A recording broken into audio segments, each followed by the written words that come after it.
북한의 수소폭탄 실험 이후 남북 관계가 얼어붙으면서 기독교계의 북한에 대한 직간접적인 지원도 전면 중단됐습니다.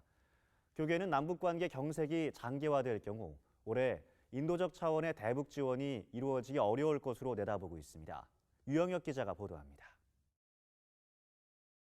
북한에 대한 식량 등 인도적 지원을 해왔던 기독교 단체들은 북한의 수소폭탄 실험 이후 대북 지원을 시도할 엄두를 내지 못하고 있습니다. 남북 관계가 극도로 악화된 상황에서 대북 지원을 시도할 경우 여론의 집중 포화를 받을 수 있다는 우려 때문입니다. 대북 지원 단체들의 직접 지원뿐만 아니라 민화협 등을 통한 간접 지원도 당분간 이루어지기 어려울 전망입니다. 이명박 정부 이후 위축돼 왔던 기독교계를 포함한 민간의 대북 지원이 지난해 이산가족 상봉을 계기로 조금 회복되는 움직임을 보였습니다.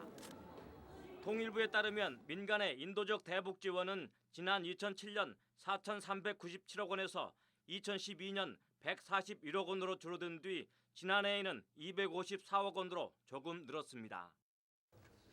그러나 북한의 수소폭탄 실험으로 남북 관계가 다시 악화되면서 올해 직간접적인 대북 지원도 크게 위축될 것으로 보입니다. 월드비전의 시감자 생산 사업이나 옥수수 재단의 옥수수 생산 같은 북한과의 직접적인 협력 사업도 당분간 재개되기 어려울 전망입니다. 기독교계는 북한의 핵실험 중단과 함께 비핵화에 나설 것을 촉구하는 한편 남북 당국의 적대적 행위 중단과 인도적 차원의 지원이 이루어지기를 촉구하고 있습니다. 남북 간의 교류, 특히 교회 간의 교류가 우리 민족의 평화 통일에 기여할 수 있다고 그렇게 선언한 바가 있습니다. 대북 지원 단체들은 남북 관계가 풀릴 수 있는 계기가 마련되지 않으면 올해 또는 박근혜 정부 내내 대북 지원이 이루어지기 어려울 것으로 내다보고 있습니다. CBS 뉴스 유영혁입니다.